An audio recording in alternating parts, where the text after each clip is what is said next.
Alright, so this will be a no reset run of Shadow of the Tomb Raider. This will be a commentated run as well, but it will be a bit different from my normal post commentary of runs because this is going to be styled in the GDQ style of commentary or marathon style of commentary. So I'll be mentioning points where donations can be read, and I'll also be showcasing some things that really don't save time, they just look funny in order to add to the entertainment value of the run. So there will be that as well. So anyways, we'll go ahead and get started here. A couple of things I want to explain real quick. First thing is we start from a save file for runs because at the beginning of the game there's around 12.5 minutes of cutscenes and downtime. And by starting from a save file, we can avoid having to sit through that. There will be some cutscenes that we'll watch later in the run, but those will come later. I also do this run on the easiest difficulty, which is Smart and Resourceful. So easy for the combat, easy for the puzzles, and easy for, I believe there's a third setting, but I forget what it is. Resources, yeah. So there's no difference between easy and normal, but I just prefer to run on the easiest difficulty because that's my preferred difficulty to run on with this game.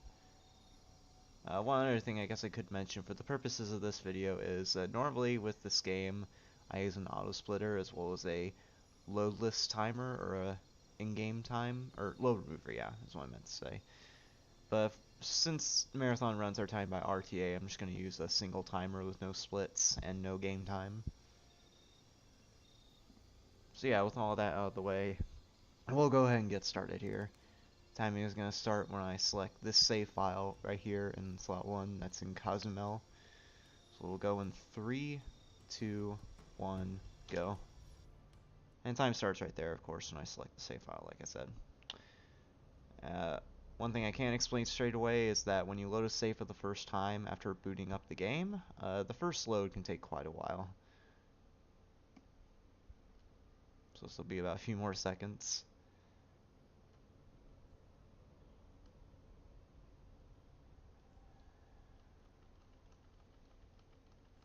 Come on. This load is taking longer than usual, actually. Usually it only takes like 25 seconds or so on my PC. Jonah, there we go, finally loaded in. Alright, so we start off here in Cozumel. The plot here is there's a bunch of Trinity dudes that are trying to invade this tomb in order to steal an artifact called the Silver Dagger. And stealing that Silver Dagger yields very serious consequences. So we want to try to prevent Trinity from stealing that dagger. I'm gonna get a quick stealth kill off of that guy. And there's this guy right here that I'm supposed to shoot with an arrow. Instead, I'm gonna shoot at the ground here to startle him. And that avoids a cutscene where I rescue that hostage that guy was trying to shoot. So I'm gonna wedge myself in this corner here, aim and move forwards, and we're out of bounds. And this is something you'll see me do pretty frequently throughout the whole run because the Tomb Raider reboots are very broken video games. There's a lot of neat glitches we can have at our disposal, and they're all on the same engine. So, oh, that was a little scary there. So if you saw Studios run of Rise of the Tomb Raider last SGDQ, we'll be doing very similar glitches here. Alright, so I jumped to that spot right there. That'll trigger a checkpoint, hopefully at least. There we go. That checkpoint, when I reload, loads me into the next area, which is the Skull Caves. And that skips a 1-minute sequence or so where the game teaches you the climbing mechanics. Climbing is really slow in this game, so any way we can avoid having to climb in this game, the better. Shoot that jar there. So that leads directly into another glitch, which I'll explain after because it's kind of tough.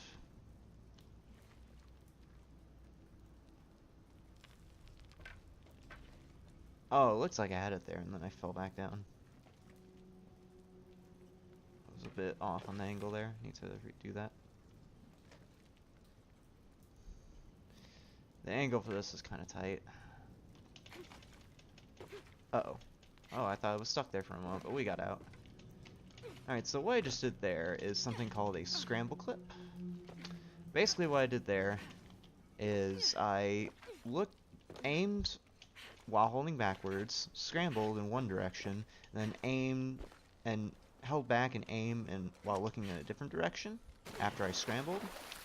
And that causes some weird clipping issues with Lara's model, so we can get out of bounds here.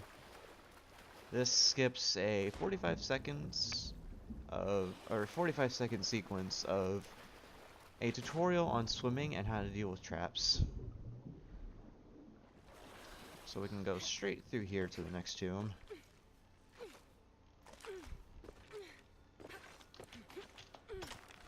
Alright, so the goal with this tomb is we have to get to the top of that pyramid. And normally when you go through this tomb there's a puzzle you'd have to do where you manipulate the positioning of these bell platforms by 1, putting Lara's weight on them, and 2, pushing some carts onto them to make them topple over. Well, we're gonna skip a large amount of that puzzle pretty soon here, but with a really neat glitch that, for those that haven't seen this run, you're definitely gonna enjoy it. It was pretty recently found with this game too, or found when this game came out, so it's a glitch that's new to this game. I believe hasn't been found in the other reboots as well.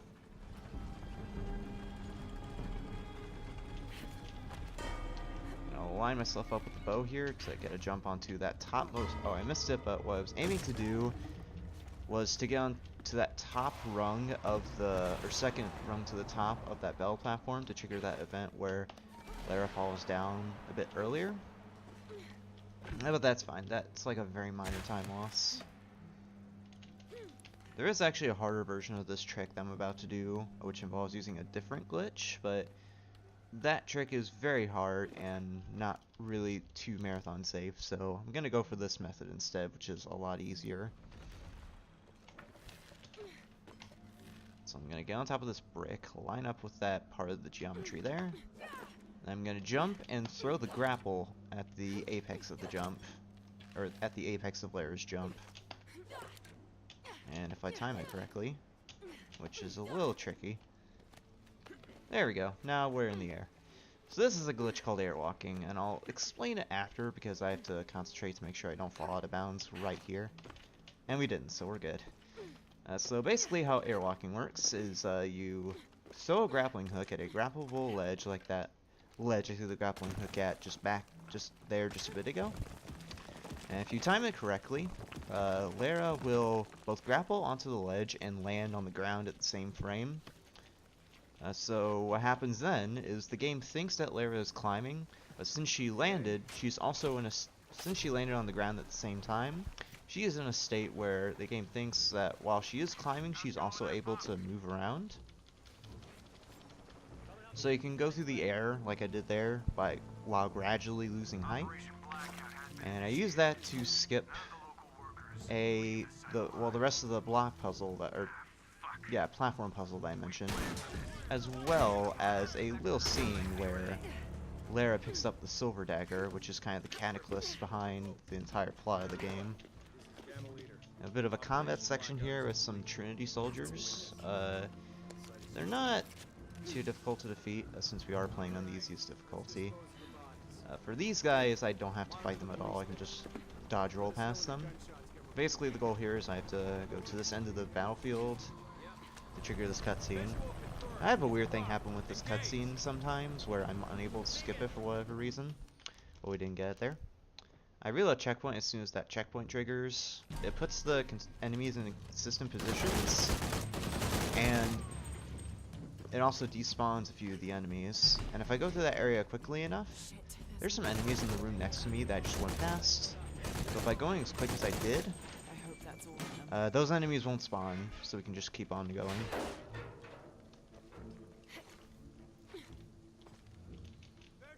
Alright.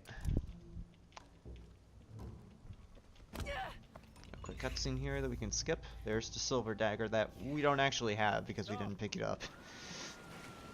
Alright, so as a result of picking up that dagger, Lara inadvertently triggers a mine apocalypse. And as a result of that apocalypse, several natural disasters are going to happen, including the tsunami, and these disasters serve as the game's timed running sections. You're familiar with those in the reboots. This is pretty straightforward for the most part. We just have to steer Lara to make sure she doesn't bump into things a bunch. And Lara just has a terrible, terrible time in the reboots. It's a pretty common theme with these games. And this game is no different, with the fact that we end up triggering a full-on mine apocalypse. So the plot of the rest of the game is trying to fix what we inadvertently started. Exhibit B of Lara's day going horribly wrong. She gets pushed by that debris underwater. And this will lead into the first real swimming section of the run. We kind of did a bit of swimming earlier when we went through the tomb, or out of bounds, in the Skull Caves rather. But this is the first real swimming section that we'll be doing inbounds. We just have to swim up to this door to break it open. You're intended to use the air bubble there to refill your air gauge, but we can just reload checkpoint and it does the same thing. As soon as that door breaks open, there's a checkpoint, so I checkpoint reload off of that, and it skips a door opening animation, which saves a few seconds. There's some tricks in this run that involve reloading checkpoint to save tiny bits of in-game time, so you'll be seeing me do that, even though it doesn't really save time, and in fact probably waste time RTA. It's just a habit I've developed when running this game. So I should be showcasing that. Alright, so we're out of the bus, or out of that underwater section, and coming up we'll have our first climbing section of this little bit. Annoying thing with climbing, rather, is the climbing controls are really sluggish, in that if you switch between directions while climbing on a ledge, let's say right and then up, too quickly, Lara will instead go the direction you were holding previously. So in the example I gave, where you're holding right and switching to holding up, Lara will instead move right and veer off to the right when you try to jump and then die. So in order to prevent that from happening, you want to give yourself a half-second delay or so when switching directions on the keyboard or console controller stick. Okay, that I've never seen before. I was just climbing on the ledge, or climbing on the wall as normal, and for some reason I fell off. I have never seen that before, actually. That's a new one. That's what I mean by the climbing being really sluggish in this game.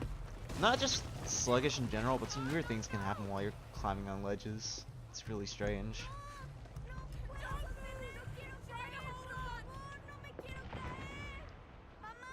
I also ripped this guy.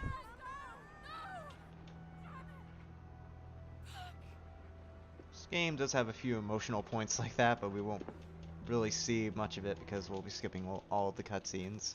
Except for a few of them that we have to sit through, like this one at the beginning of Peruvian Jungle. Alright, so we're out of Cozumel there, and that leads into the first unskippable cutscene in the game. There's roughly, I'd say, 14 to 15 minutes of these that we'll have to watch during the run, as well as a couple of minutes or so of unskippable walk and talk sequences that we'll have to go through. So I guess at this point, during the beginning of the cutscene, I can try to do a bit of plot catch-up. So what's happening at this point is, well, we caused that tsunami in Cozumel, and as a result of stealing the dagger, Lara gets this clue that starts to lead Jonah and Lara on this trail of clues that they're going to follow to try to stop the mine apocalypse that she inadvertently triggered. Those people back there out of my head. I lost everything. So this would be a good point for reading donations for the next little bit, because we'll have to sit through this cutscene for a few more minutes. Chase the heart of the serpent to the Silver Crown Mountain, where the twins confer. I wonder what the twins are. This storm looks like bad news. It's just a little rain. We'll concentrate on the Cloudy Mountain. Cloudy Mountain. If we find it, how do we know we have the right one? Gut feeling? It's our only clue. The mural says there'll be more disasters. The best way we can help them is to put a stop to it and Trinity. Okay. But how do we really know?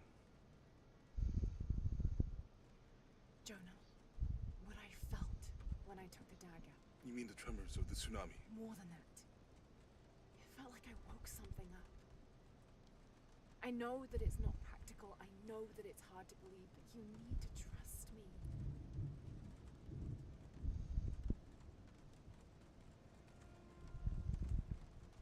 We have to trust each other.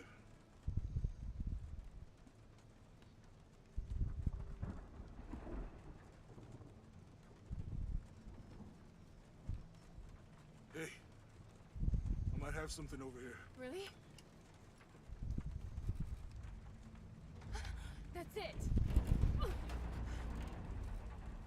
don't like this storm. Should we come back in the morning? We're so close. I guess a little turbulence wouldn't stop Trinity either.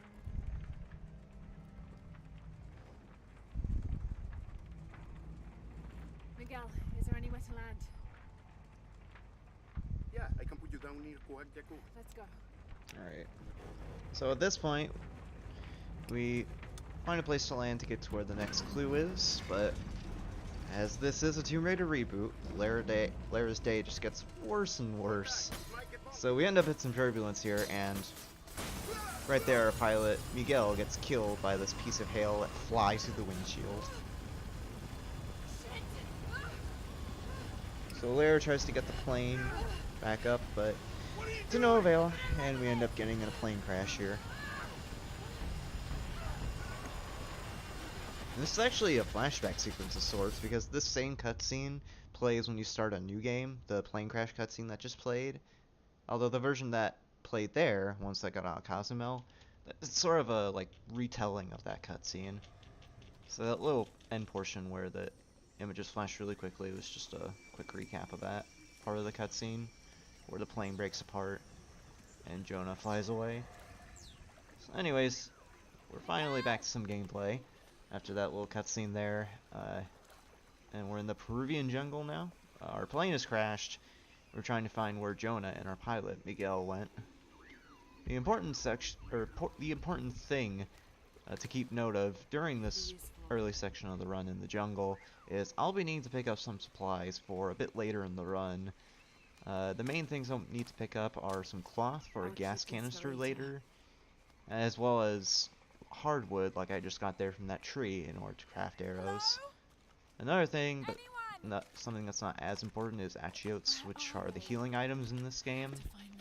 You only really need them for one section because you shouldn't really be taking much damage in this run anyways, because there's not that many fights that we do in this run. And even then, when you do take damage, you gradually regenerate health, so it's not too big of a deal in terms of taking damage. Someone's over there. There is one point in the run where I'll be forced to heal, though. So I have to get achiotes for that. One thing I can't explain, since this is a pretty straightforward section, is that the game is really good, in really odd ways also, about its scripted sequences. So say, for example, you're on a ledge, and you need to be on that ledge for a cutscene. So if you happen to fall off that ledge, the game, just so the cutscene can play as normal, will teleport Lara up to that ledge. It's a really weird thing I've had happen occasionally, most often in Cozumel, when I was climbing on the ledge earlier.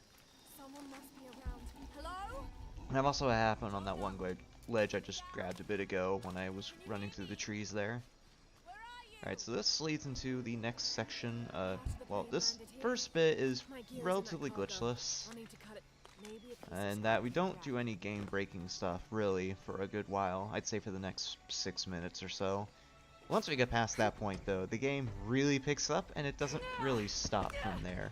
There are a few cutscenes that we'll have to watch, like I said, but it really doesn't stop from there in terms of breaking the game. There, I mean, we get out of the jungle. So the plot here, or at least the idea behind this section, is we have to get our bow back. But it's held in a box that is being held up by some ropes. So we have to get a makeshift knife here out of this airplane propeller in order to cut the ropes down so we can get our gear. And we have another quick time event with that eel. A thing I haven't mentioned about the quick time events is there is an auto mash feature where if you hold down the button, the game will mash the quick time event for you. It's hard to tell for me if it's actually faster than just manually mashing through the quick time event, so I opt to just manually mash through it. In order to sharpen our knife there, we have to break down those boxes. Those boxes are on consistent spawns every playthrough, so I can just go over to them because I know where they are. I have to attempt to cut down that rope in order to trigger this objective, which prompts me to go to the campfire, where I'm going to upgrade to the makeshift knife because it's a mandatory upgrade. And I get a skill here called Riposta's Drop. I'll explain what that does in a second. But first, you have more important matters to deal with. Just to change to this costume right here. Look at those polygons. Enjoy this, by the way, because the cutscenes later in the game are going to be hilarious with this model on. Alright, so I'll explain what the Riposta's Drop does. It allows you to roll when you touch the ground after doing a jump. So for the rest of the run, I'll be jumping, rolling, jumping, rolling, and that's the fastest way to move her around in this game, as well as Rise of the Tomb Raider, which is the previous Tomb Raider reboot before this one. I believe you can do it in Tomb Raider 2013 as well, but you can only do that through DLC. As far as I'm aware. I'm not too knowledgeable on the Tomb Raider 2013 speedrun, but there's that. Miguel? I don't like this. So we got our boat back, and we're continuing to search for Miguel. And in the process of doing that, we'll come across this jaguar right here in a cutscene that we'll skip. And he doesn't like us wandering into his territory like we did, so we have to do a quick fight with him coming up. We do have a bit of a slow walk before that though, so this would be a good point for reading donations until we get there. Got to be careful here.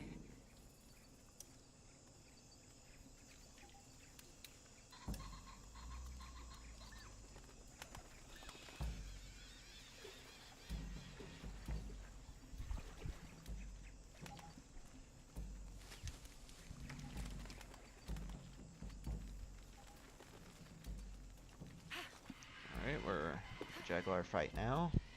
The procedure for this fight is we're going to shoot the Jaguar with a bunch of arrows. That's it. And during the fight, he'll occasionally go into some burrows, like he did just there. And we can take the time he spends going in those burrows to grab some supplies. It's working. So I'm going to grab some hardwood for arrows, like I said, and I'm also going to grab some achiotes for healing later, after this fight is done.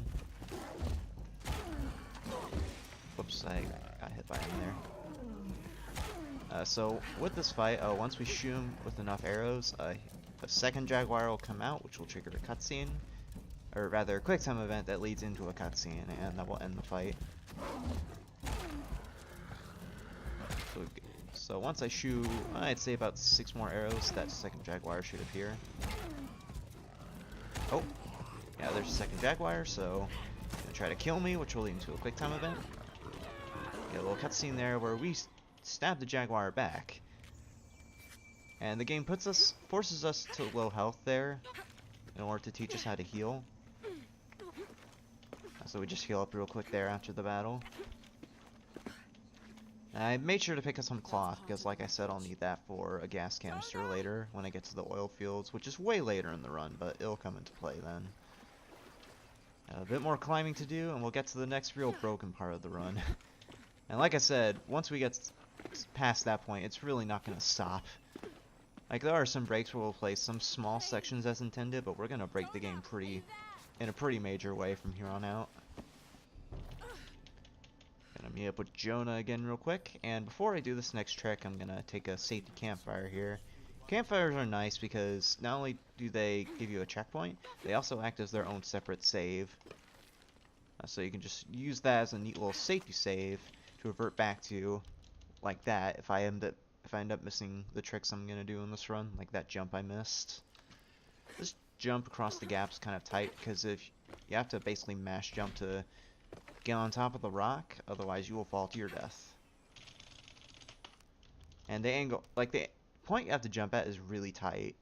You basically want to jump once you get to the very edge of that rock face there. Any earlier and you'll miss the rock cliff on the other side. So basically like that. So I'm gonna do another airwalk like I did in the tomb earlier in Cozumel. Timing for this is a little tighter, but I should be able to get it relatively quickly. The unfortunate thing with airwalks is that the timing for it is really tight. So tight, in fact, that it's pretty much frame perfect. So getting this can take a while, but my estimate should be like generous enough to compensate for that. Because I'm consistent at the tricks themselves, it's just initiating the tricks is the hard part.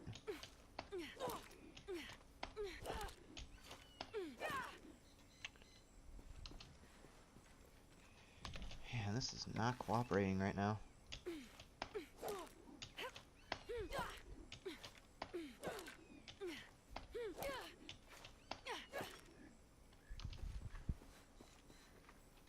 Man, this is just not cooperating right now.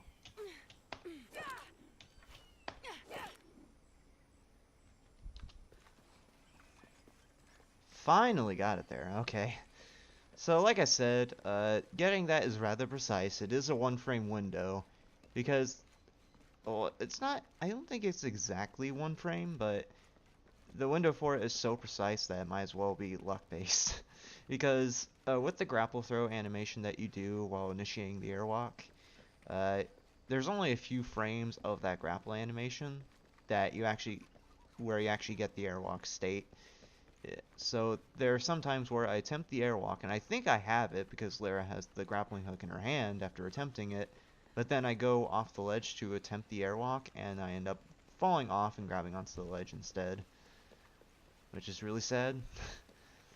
Also, you'll notice that I'm shaking the camera a bunch as I move through the air here. A property with the airwalk, at least with the camera settings I use, it might be different for you if you use different camera settings, is whenever you're in this airwalk state successfully, the camera will constantly try to recenter itself, and the only way to prevent that from happening is to move the camera constantly. So I do that by shaking the camera up and down there. So unfortunately, the airwalks are not going to be kind to anyone prone to motion sickness, but just to warn you of that in advance. So that skipped a huge portion of the game. I'll try to go real quick over what I skipped. I skipped right there in that field, I skipped a stealth section where you'd avoid a few Trinity soldiers with Jonah, and you get a few stealth kills that way. A flashback section where you platform young Lara around her childhood home, the Croft Manor, and as well as another fight with the Jaguar. Also, Jonah there, she's just chilling there in the background. Because we entered this area in the incorrect way, or the unintended way, his model is still there, but he won't follow us during that walk and talk. So he's still talking with us, even though we just run or walk very far away from him. The game forcibly opens the map there, but we can just close it immediately. Oh, by the way, with that airwalk, we got into Kuwagyaku here, the next major area of the game, which is where the next clue is that I described during the Peruvian jungle cutscene earlier. So, kind of how these major areas are divided up as far as plot progression goes is they're each their own major area. Within there serve as their own little hub, or rather, these major areas serve as each as their own little hub.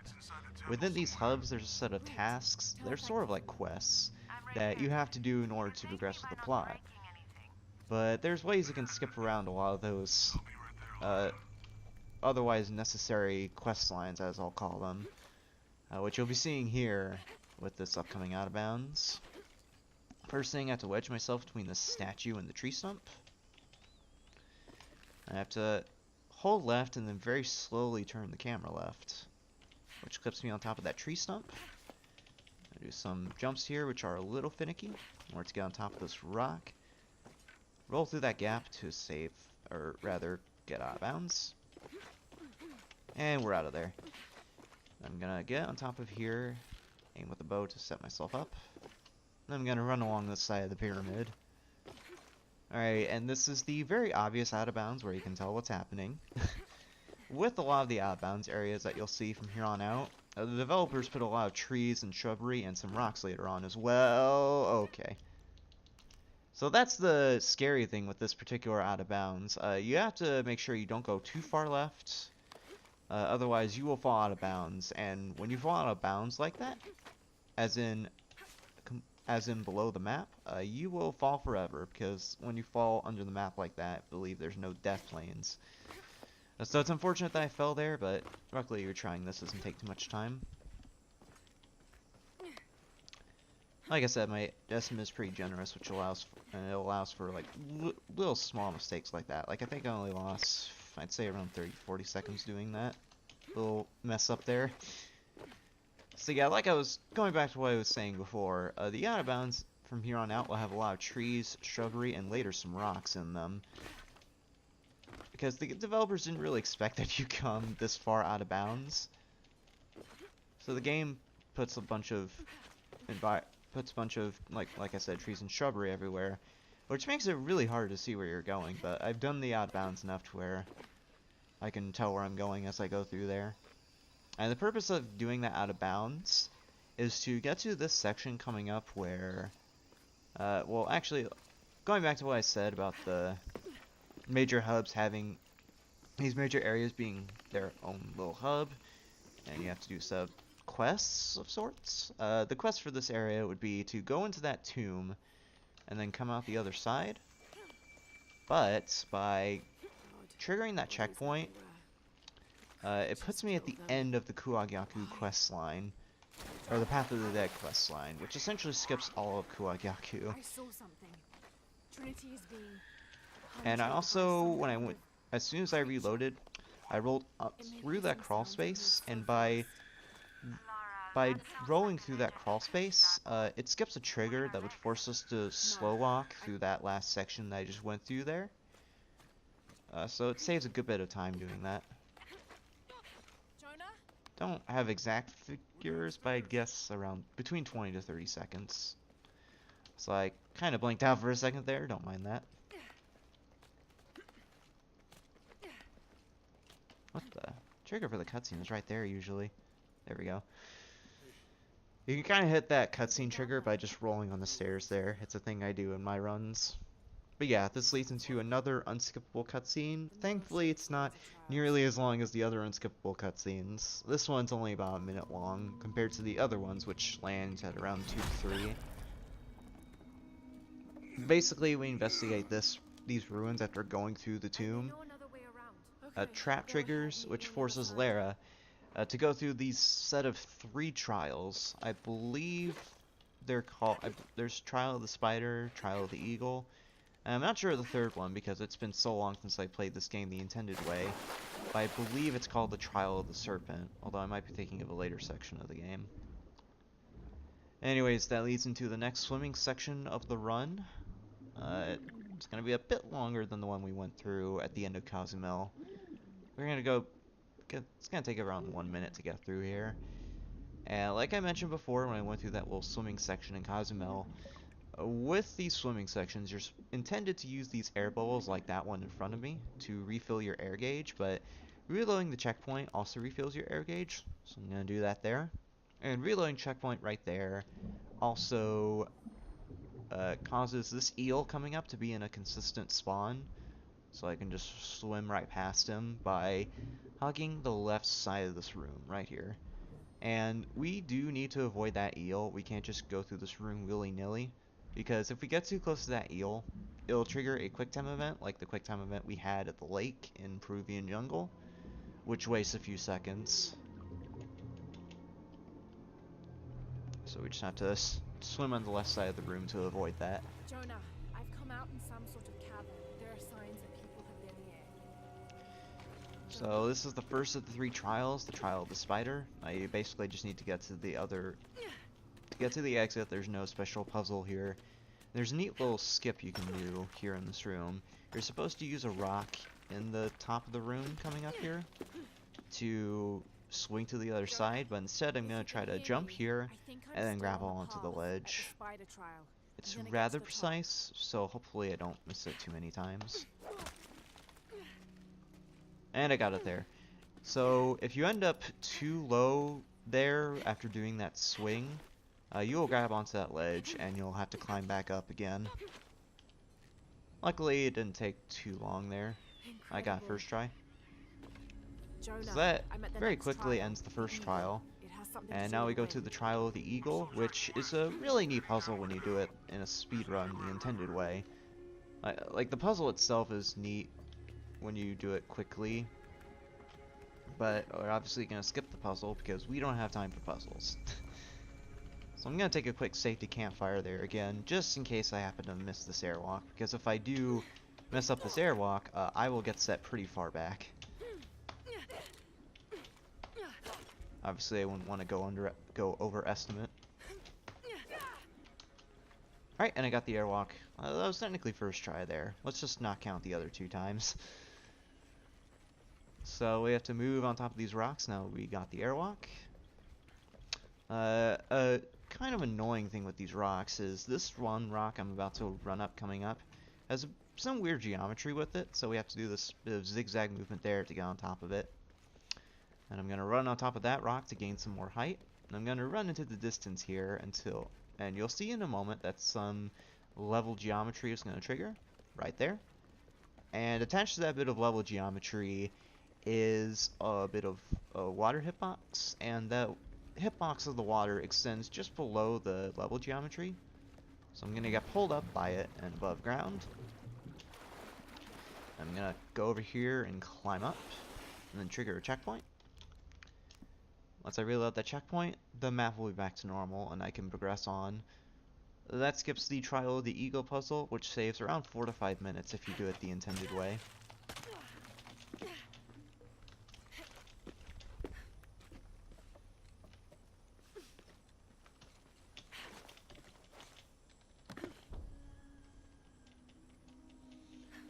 A bit of platforming to do until the next airwalk, and this particular airwalk coming up is a little scary because if I miss it, if I miss it, I lose a minute. So obviously I'll be taking a safety campfire coming up to avoid having extra time loss. Jonah? What you're intended to do here is use those things that are hanging in that overhang there with the grappling hook to get to the next trial. Which again, I believe is the Trial of the Serpent, although I may have that wrong. Jonah? But you can skip that with an airwalk, which I'll be doing coming up here. Obviously, I'm going to take the safety campfire. Before I do the airwalk, though, I need to grapple onto that thing and then jump back. Otherwise, when I throw the grappling hook while attempting the airwalk here, instead of throwing the grappling hook at the ledge, Lair will grapple at the thing that's hanging down in the overhang instead of the ledge, which we don't want to have happen. Let's initiate another airwalk here, which is a little tight. And we got it there. Cool. Like I said, the timing for airwalks is pretty tight, so it's good that I'm getting these fairly quickly. Alright, so with this particular airwalk, we want to be careful that I don't lose too much height, because if I lose too much height, I will hit a trigger for an unskippable cutscene that's several minutes long. If that does happen, I'll load the backup campfire save I made, but I'll try to do this as well as I can. The annoying thing with not losing height here is there's a bunch of trees and rocks that have collision. Some of them don't, but some of them do. And if I hit those solid rocks or trees, I will lose a bunch of height very quickly, which wouldn't be good, because like I said, I'd hit the trigger for an unskippable cutscene. I'm actually gonna go back here, not too far though, to trigger this. Apparently the cutscene didn't. So I was going back there to trigger a checkpoint, just in case I happen to fail an upcoming trick, but it should be fine, I think. So that skips not only the trial I talked about, it also skips a several minutes or a 7-minute unskippable cutscene where we meet Etzli there on the ground, who is actually my favorite character in the game, as well as a couple of other characters named Unuratu and Uchu, which is a really good cutscene, by the way, but unfortunately we skip it. And also because I entered this area in an unintended way, and by skipping basically by skipping the cutscene I just talked about. The NPCs in this area don't spawn, so you'll notice that this area is pretty barren. I believe if you end up hitting the cutscene anyway, you can still do this upcoming trick that I'm about to do, but might as well just try to avoid hitting the cutscene trigger because it wastes several minutes if you do hit it. So we're gonna do another airwalk here. There is another glitch you can do here called a skywalk, but I'm gonna not. I opt to go for the airwalk, which is a lot easier. Different runners do different methods for these tricks, and I prefer to do the easier ones just because I can get them a bit more consistently. Even though, gang, the airwalk is obviously kind of annoying. So we got the airwalk there. Kind of the indication that you have the airwalk state is if you try moving and the camera turns left or right, that means the camera is trying to recenter itself, which means that you have the airwalk state. So once I trigger that airwalk, I'm going to go to the very top there to gain some more height. I'm going to run over to this pillar so I can do another out of bounds sequence.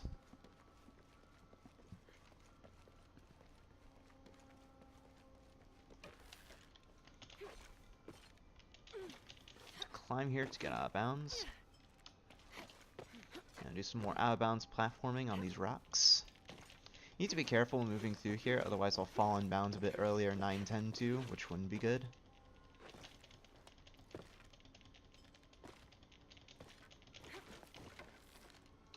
I jump on top of this rock to get back in bounds.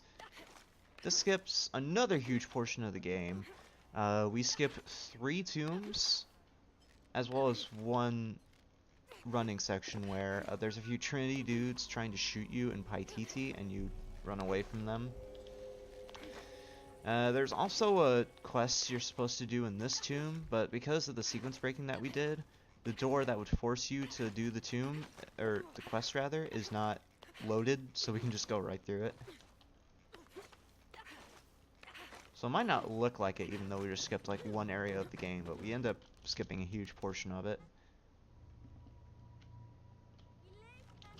And I reload checkpoint there as soon as that checkpoint triggers, because I need this NPC named Unuratu to spawn in so I can do this upcoming walk and talk. And if I don't trigger her, if I try to do the walk and talk, I actually don't know what happens if you try to do this walk and talk while she's not spawned, but I imagine the game will let you enter this area, but this specific scene won't trigger. So yeah, with this walk and talk, we get our first encounter with a character named Dominguez. Kind of the plot behind him is he is a fanatic worshipper of this Mayan god named Kukulkan, who's part of that Mayan apocalypse prophecy that we came across in Cozumel.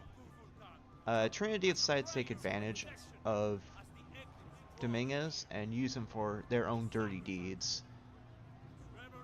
So Trinity left Amaru, or Dominguez as he's actually called, to his own devices to remake the world in his image by completing the ritual, which if done successfully will cause a Mayan apocalypse and basically cause the world to end. And we obviously don't want that to happen, so the latter half of this game revolves around preventing Dominguez, or Amaru as he's otherwise called, from completing the ritual. Obviously numerous things will get in the way of doing that. So you'll see that later in the cutscenes.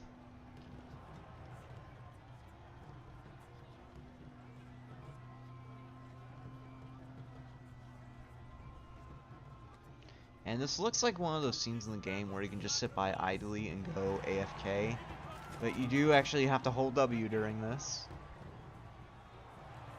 So I bet people who are learning the speedrun, that can trip them up sometimes. Not much farther. The tomb is beyond that door. Like, I'll demonstrate here. I'm not holding forward, and Lara isn't moving forward. So you you actually have to hold forward during the scene. Come.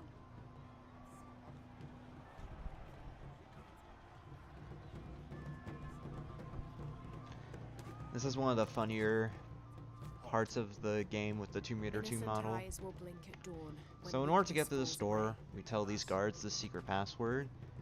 And they're like, yeah, you're totally someone who's supposed to have access to this area.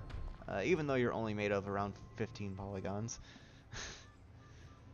The cutscene coming up after this, though, is even funnier with the 2m2 model. You'll see that coming up. But yeah, once we get through that gate, we're supposed to do this tomb, and then we do a fight sequence where, spoiler, Unuratu dies at the end of it, but Jonah, we're close to the Emperor's tomb. we don't have time for that, and instead we're just gonna go to the store and do the scramble clip, like I did, or scramble back clip as it's actually called. Kind of like I did in the Skull Caves. It's not cooperating right now, so try again. There we go, we got through. And that skips the fight sequence. Where are you? And this cutscene is one of the more emotional ones in the game. Because what's supposed to happen is, On my way. well, this cutscene plays operating under the assumption that Unuratu is dead, but since we skipped the fight sequence, Unuratu is technically still alive. It's a neat little thing there. Also, We are attacked. I've had a weird glitch happen on this cutscene once, where Jonah and Etzli did not spawn in, so they were invisible for the duration of this cutscene. And the cutscene gets really weird when Jonah and Etzli are invisible. And also, this, like I said, this is one of the funnier cutscenes with the 2m2 model. So Lara is gonna hand an amulet over to Etzli here, and the amulet is just clipped through her hand because the game doesn't have an animation for Lara opening her hand with the 2m2 model, so it just sticks out her knuckles there.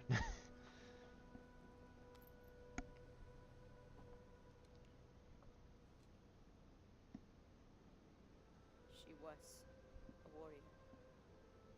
There's that. This is another unskippable cutscene. This will take around 2.5 more minutes, or 2 minutes or so, until we get to the next area, so Find the box. this would be a good point for reading donations. First. Begin the preparations for the burial chamber. Queen Unuratu will live on, within us. Uchu, assist them with the bow. We will prepare for battle. The rebellion must succeed. We'll be back with the box.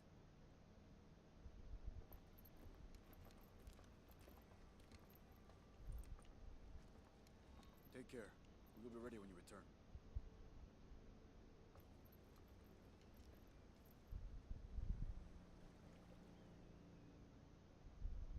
So what's next? We'll head back to Kwak Yaku, regroup, and take it from there.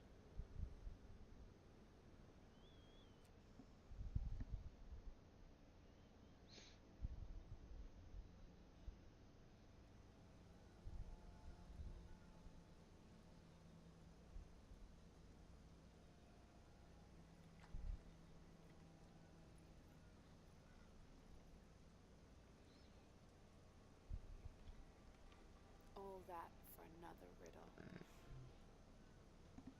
What did it say?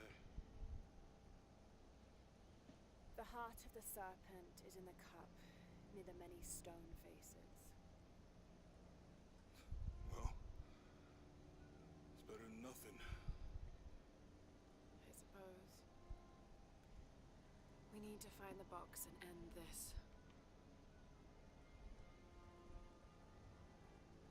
Alright, so going back to the theme of Lara's day going horribly, horribly wrong, we think we've escaped Trinity, and then this helicopter tries to shoot Jonah and Lara down.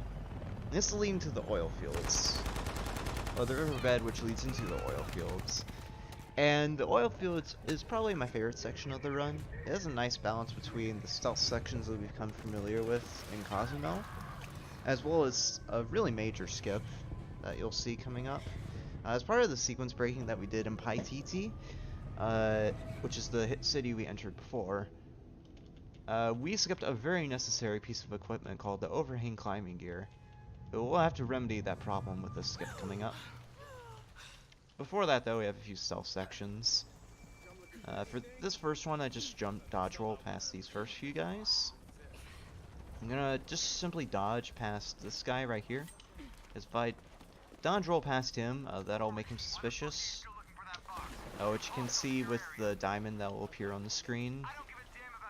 Which you'll probably see once I get past these guys. Yeah, right there. So there's... Oh, I have to reload that. That's unfortunate. So, with the diamonds, that's sort of the enemy's aggro meter. It starts out filling up with white. That's them becoming suspicious, and then once it's red, starts filling up red like that, like I somehow got fully very quickly there again. That's them, their alert level rising. You want to make sure that the triangle doesn't fill up with red, because if they're fully alert like that,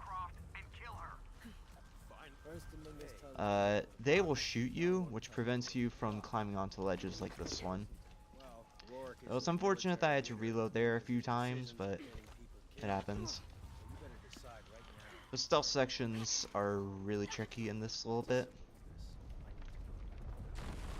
Alright, so I'm gonna checkpoint reload there to skip a small cutscene where the cliff breaks apart there. I'm gonna do another airwalk into another airwalk. This is a special one because in addition to this, I'll be doing the first skywalk of the run after I get this airwalk. The timing for it is pretty tight though, so this will take me a few tries. Much more tight than the other airwalks, as a matter of fact. Alright, we got it there though.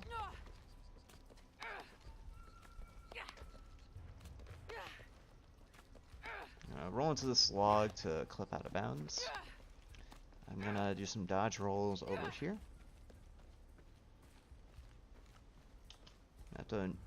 By the way, for an actual marathon run, this would be serious time. I'm gonna jump right here, initiate a skywalk, which I'll explain afterwards, by tapping W once I get past that rock ledge. And I'll explain skywalks after, don't worry.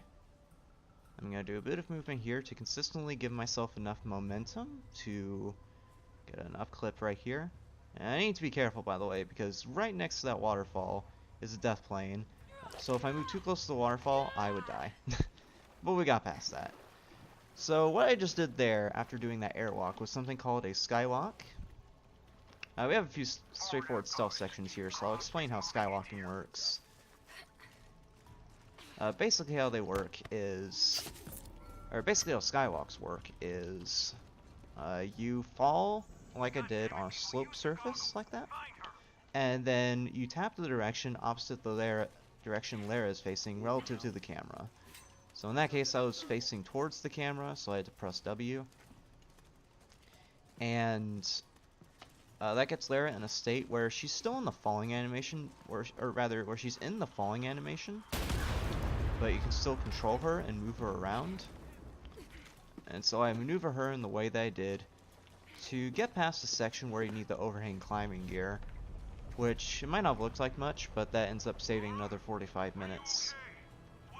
And doing that skip was actually necessary to progress, because if I did not do that skip, I would effectively be soft locked.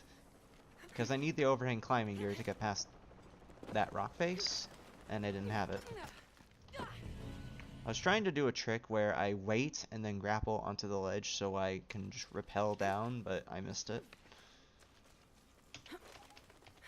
Got it there though. Also, before that little bit of rappelling, I did a small time saver where I reload checkpoint to skip a walk and talk sequence with Jonah.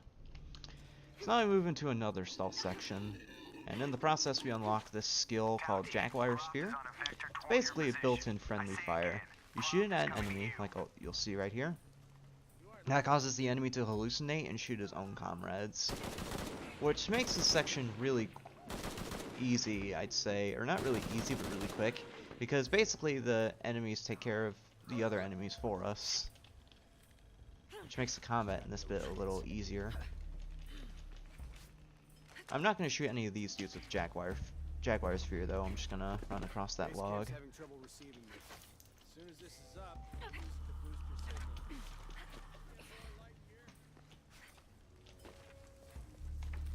shoot this dude with another Jaguar Sphere. I'm gonna wait behind this rock because I want to shoot that dude that's behind me in order to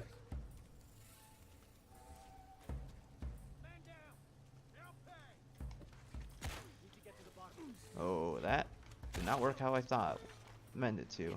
So what I meant to do was what's meant to happen there is that one guy that I shot with the Jaguar Sphere arrow is supposed to Jonah, shoot come in, one of the please. dudes with his gun, then he falls down, and then I shoot that last dude with an arrow, regular arrow. Fortunately, it didn't work out quite that way, so I ended up having to improvise, but it's fine.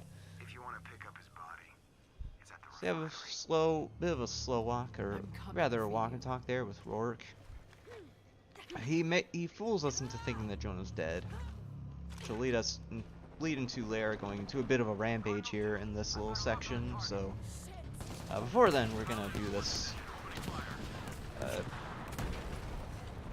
time running section, although it's more of a time climbing section because we do a lot of climbing here. You want to be careful with your movement. You want to be careful that you don't spam jump too much when going up these ledges, otherwise they'll just fall back down to the previous ledge.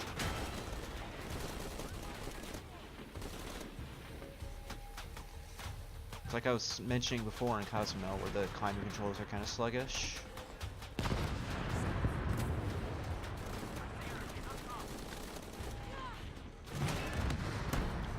This climbing bit is pretty straightforward, so if you have any donations, this now would be a good time. We're almost at the top, though.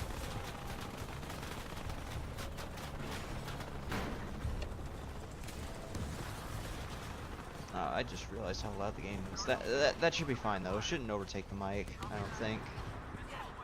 You know what? Just for the heck of it, I'm gonna lower the volume just a bit so it doesn't overpower the mic, or my mic.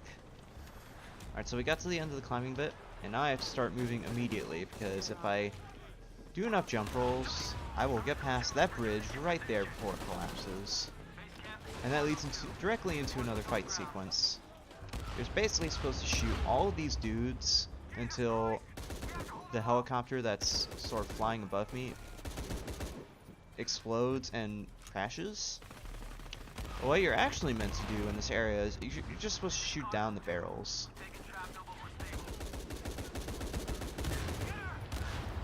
So I'm gonna shoot a few dudes to make the barriers come down. I'm gonna shoot the barrels once they come into view, just like that. So there's one last barrel I have to shoot, and then the fight is over.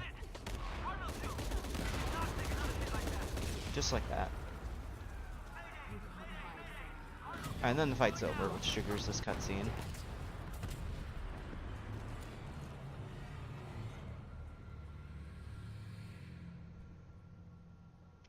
So that leads into another cutscene.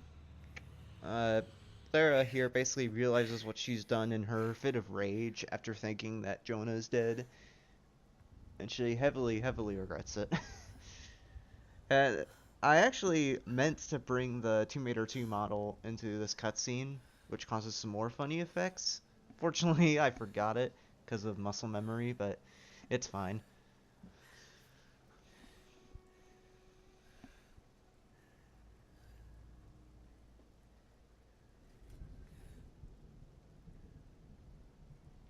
So yeah, Jonah comes into view here, and Lara breaks down crying, but with the Tomb Raider 2 model on, it doesn't really look like she's crying.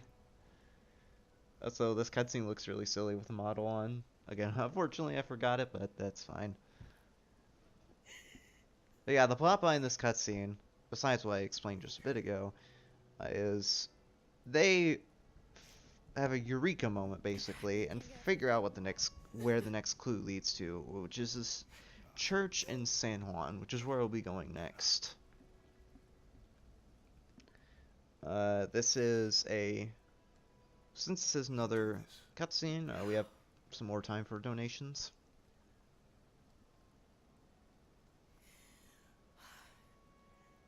Come on. Where to next? Can't stay here. I don't know, Jonah! What was that clue? The heart of the serpent, something... The heart of the serpent is in the cup, near the many stone faces.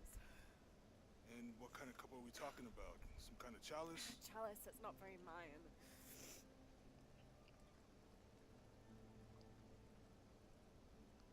Wait.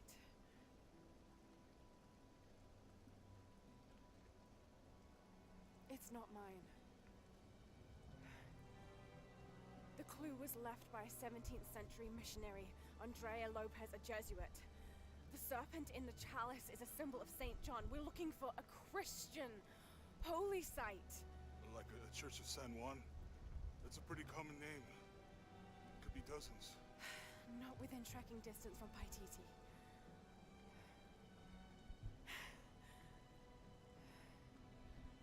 Come on, the road is this way. We'll get out of here, talk to some people. Okay. What would I do without you?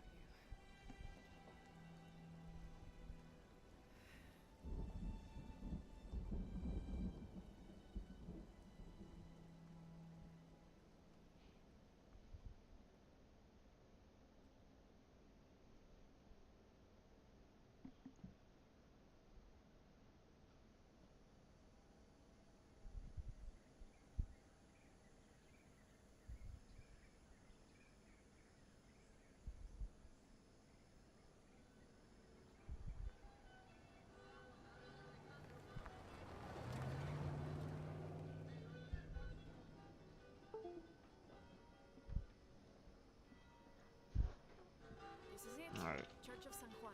So we can't skip that first part of the cutscene, but we can skip it once Lara gets out of the car there. My friend Sarah's an archaeologist. Alright, so this is the mission of San Juan. You're supposed to do a puzzle in the actual mission where you get into an underground area and find the silver box, which is the other object needed to complete the Kukulkan ritual I mentioned earlier. And then after that there'd be a couple of fights with some Trinity dudes, but we're going to skip a large amount of that by doing this out of bounds here. And I'll hold down left and very slowly move the camera down left as well. I'll clip me out of bounds next to that palm tree.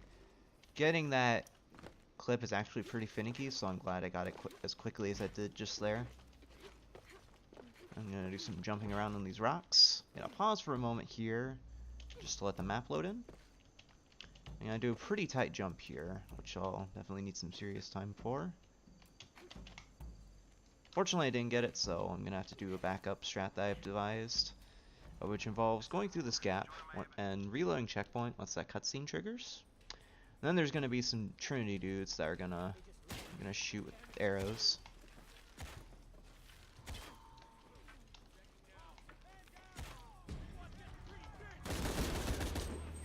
And once I get those guys, I'm going to do the scramble clip that you've seen me do before to get through this door, as long as the guys don't shoot me.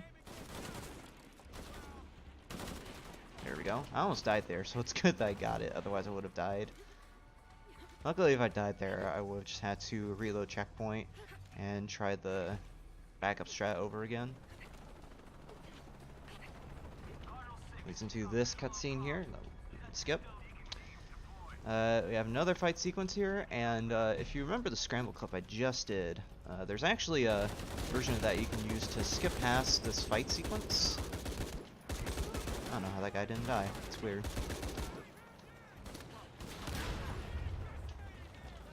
But if you do that scramble clip method to skip this fight, you will actually soft lock the game because... Oh, I might die here. This is scary. Yeah, I died. That's really unfortunate. I was a bit too careless, or a bit too reckless with the fight, so I ended up getting shot a bunch and died.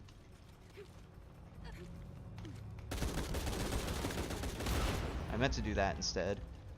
So like I was saying, if you do that scramble clip I was talking about, to skip this fight sequence, you will actually soft lock the game because there's a cutscene at the end of this area once this fight sequence is done with. And that cutscene will not trigger until you kill all of these dudes. So you do actually have to do that fight sequence as normal. Apparently there's one guy left still. Oh, there he is. Apparently I was out of ammo. There we go. So that went a bit more poorly than it usually does, but I got through that decently quickly.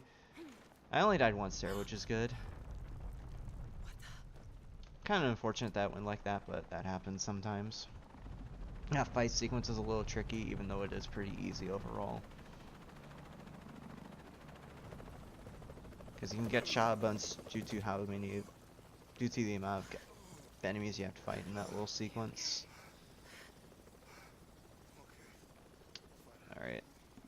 So that leads into a little scene here where we meet Dominguez again. By the way, in that room that I was just in, you'll notice that the room all of a sudden got really bright. Due to the sequence breaking that we did earlier, we skipped a trigger that tells the game to lower the brightness by a certain amount when we get in that room. So when we went in that room, the game just went completely bright instead of losing some brightness, or instead of lowering the brightness by a certain amount. Go, we got this. Now we do have another unskippable scene there, but like the one in Kuagyaku in the ruins, it's only a minute long, so it's not that long to sit through.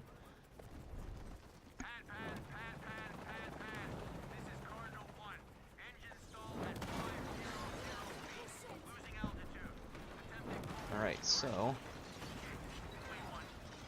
have another time running section. The idea with this is you want to optimize it by jump rolling a bunch. You do want to be pretty careful here, because if you jump roll too much, you'll see that the ground is breaking apart occasionally during this little sequence. And if you jump roll too much, you'll outpace that breaking apart of the ground and most likely fall in a pit and die. Also, this electric pole just phases out of existence once we get on top of it. Don't worry about it. It's all normal. Alright.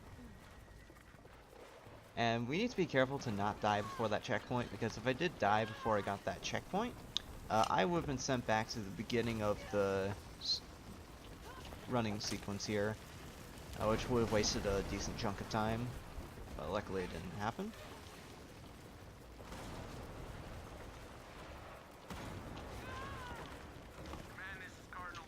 We have one last opportunity to die here. If I mistime my jumps on these moving rocks, I can fall down and die. But we didn't get that there, so we're good.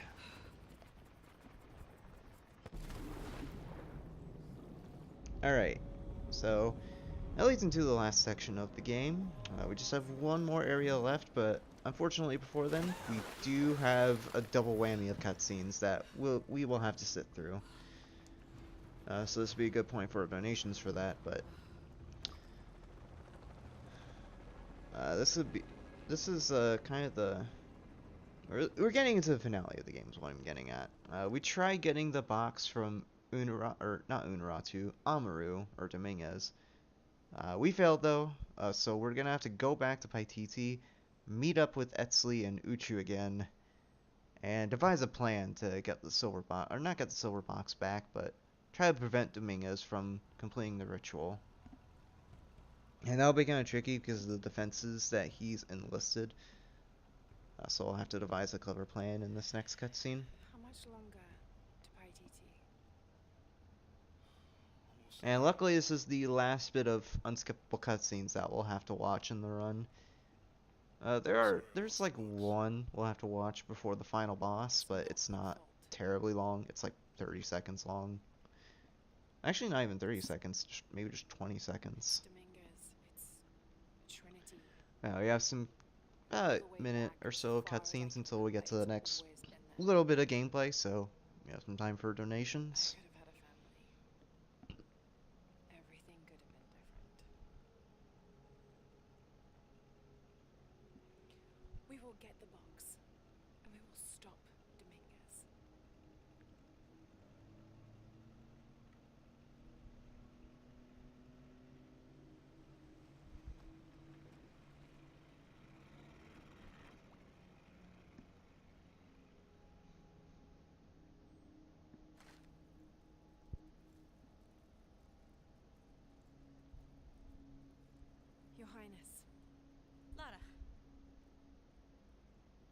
Where's the box?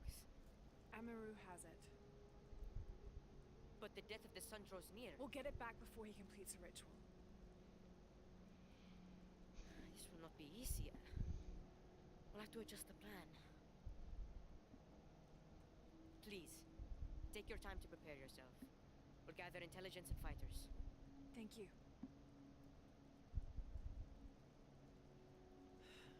I'll stay here and lend Uchu a hand.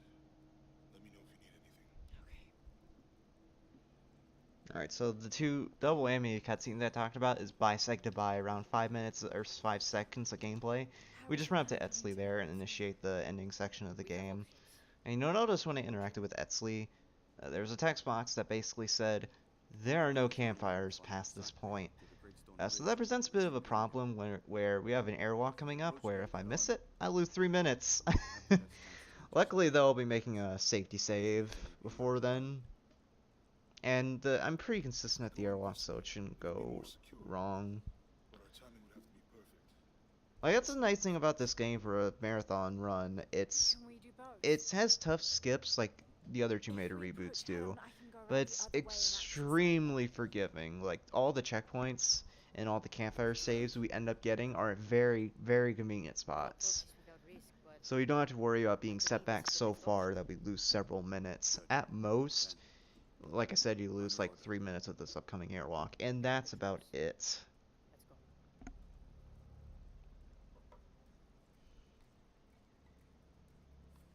So you don't have to worry about, like, so it's not like that much of a worry. This is where we part. Your path lies that way. So we got a bit more cutscenes to sit through, and then we'll get back to some actual gameplay. Clara, I want you to have this. For life. Once again, Etzli is my favorite character in the game, and this little line is why. After today, This the line right entities here. no longer represent us. We keep the sun, but you remove the shadow. I want to give props real quick to the person who voice acted Etzli in this game, because he did a really good job. Be careful, John. You too, little bird.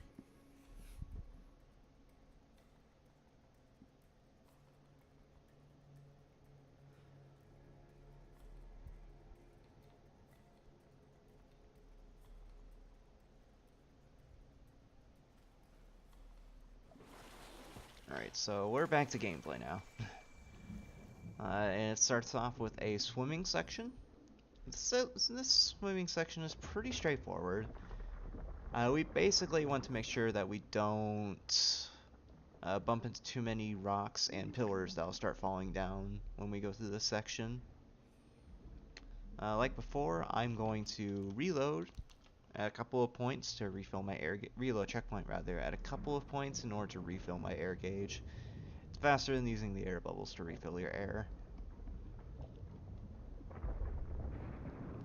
And in case you weren't tired of it the first time, we're gonna do another one coming up as soon as we get through that archway just in front of me. As soon as I get through this archway, there's gonna be another checkpoint, which I checkpoint reload off of. And that refills my air gauge.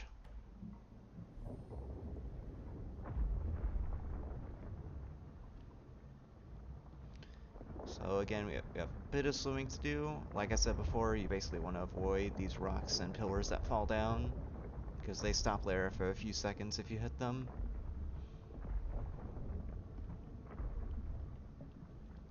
Alright. We go into this vent, which triggers a cutscene that I can skip. And we're coming up on the last airwalk of the game once I get to this ledge here. Same as before, I'm going to try to initiate an airwalk by throwing the grappling hook at the ledge, which I actually got immediately. That was extremely quick. Alright, so now we're just going to walk through the air here. Oh, by the way, with the helicopters, if they manage to hit you, they will completely kill your airwalk and you'll fall out of bounds. So you want to avoid the helicopters as best as you can, but usually the helicopters aren't a problem at all. So you can just run through this area without much worry at all. So this skips another huge sequence of the game. It skips a section where you meet up with the living incarnation of Shockshell, who is one of the Mayan god in the Apocalypse prophecy I mentioned before. She ends up helping us out in order to kill a few Trinity dudes. We do a puzzle in order to open a giant door to progress to the next part of the tomb after that. Then there's a cutscene where Roark, who we met in oil fields, gets his just desserts and gets killed by one of Shockshell's minions. And then there's a long climbing section we do to get to the final boss arena. But instead we're just going to do an airwalk here to get to the final boss arena. And to do that, well, yeah, we're just going to do an airwalk for a bit here. Oddly enough, on that little bit I just ran through, the camera doesn't recenter itself, so you can just get your hand off the mouse for a second there and let your hand relax. I do have to shake the camera until I get to this mountain here, which is, I'll be going to this mountain to gain a bunch of height, so I can actually get to the final boss arena, which is right next to me. And getting around this area is tricky because, again, of all the trees and shrubbery that are around here, but I know my way through here, so I shouldn't get lost. There we go. Okay, that was weird there. So, the thing with this mountain is there's a bunch of, not really invisible walls, but level geometry, where if you hit it, it will completely kill your sprint, so you end up having to start running again. So I just have to be careful of that as I go up the mountain. I'm gonna go to the very top here, and then run on top of this rock to gain some more height. And we'll keep running here until we get to this arena here, which, like I said, is where the final boss is gonna be. There's a helicopter there, but it's nowhere near us, so it can't really harm us.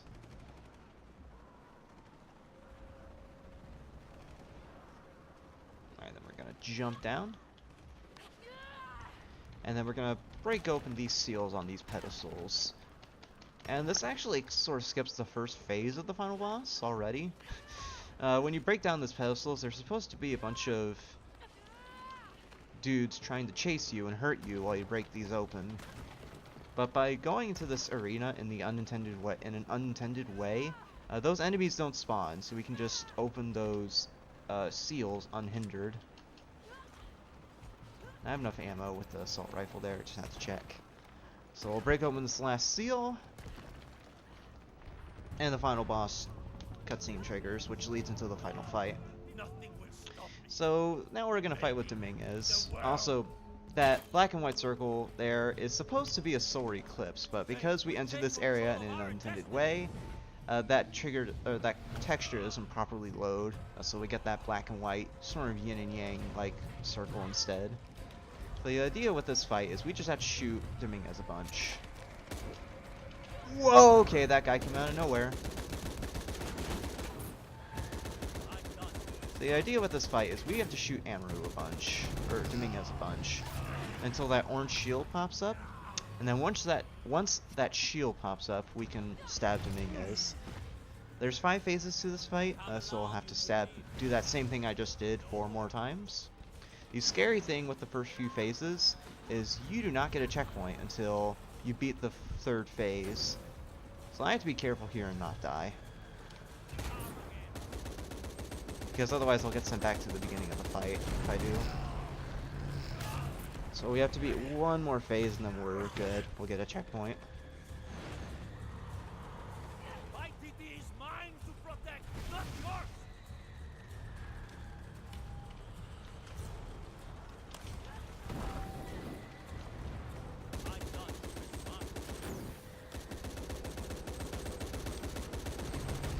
Alright, that's 3rd phase, so once this cutscene is over, a checkpoint will trigger. And I'm gonna reload that checkpoint so I get more ammo on the 3rd phase. So checkpoint triggered there, which I immediately checkpoint reload off of. To get more ammo. And the amount I usually get there when I reload is around 50. Which is plenty for these last couple of phases. Alright, so we have 1 more phase to do, and then the run will be over.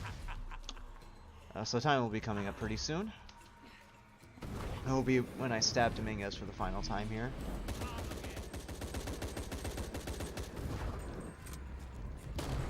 Alright. And time. That was actually a very good run, so my RTA for my PB is, or real time for my PB is 1:15:40 or so. And I was only 2 minutes off that, so that was a very solid run. And even with the mistakes I made on in the oil fields, that was extremely good. Alright, so the run is over at this point, but I'm gonna let these ending cutscenes play out for a reason that will become clear pretty soon. Or that for a reason that I'll explain pretty soon, but I will. what happens here is we successfully, not necessarily kill, but incapacitate Dominguez. So we end up becoming possessed with the spirit of Kukulkan. This cutscene is weird. We got a quick flashback sequence here. We complete a sacrifice ritual of sorts to prevent this apocalypse from happening. Like I said, it's a flashback sequence, so we reminisce and look back at Lara's younger days. He might have something to say about that. My loves, will you hold still for a second? Yes, my white queen. One.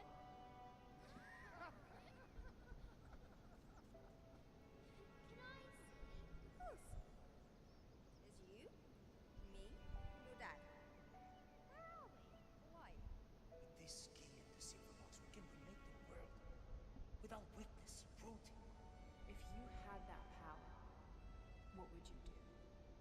My brave girl, who is not expecting a Jaguar attack.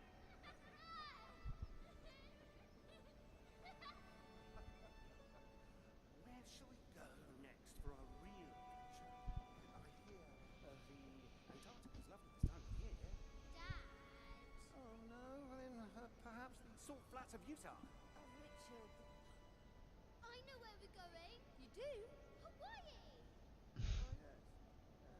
These ending cutscenes, by the way, are really good. Goodbye, Mom. Goodbye, Dad. Especially considering the fight sequence we just had is like kind of like the climax of the game. By the way, this game is meant to be the finale of the Tomb Raider reboot trilogy. So this the fight that we did kind of culminates in that grand ending of sorts.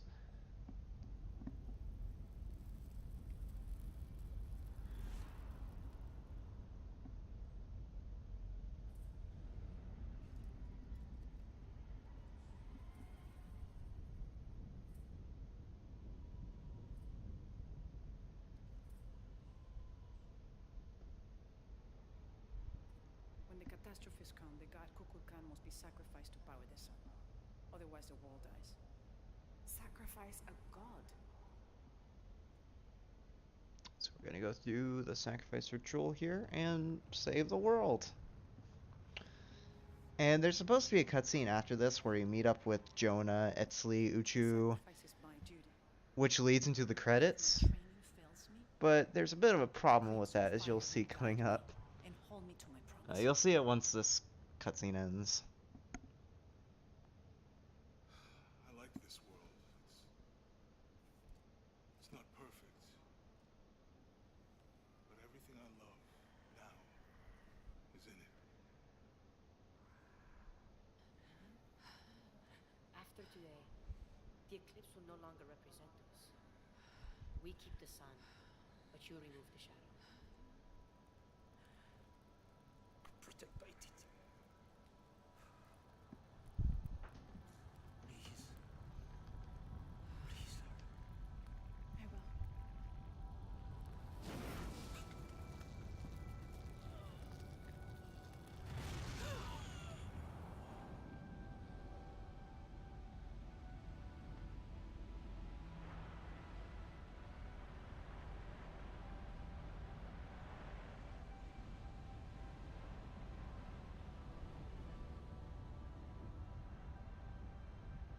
Alright, so ritual is done, world saved.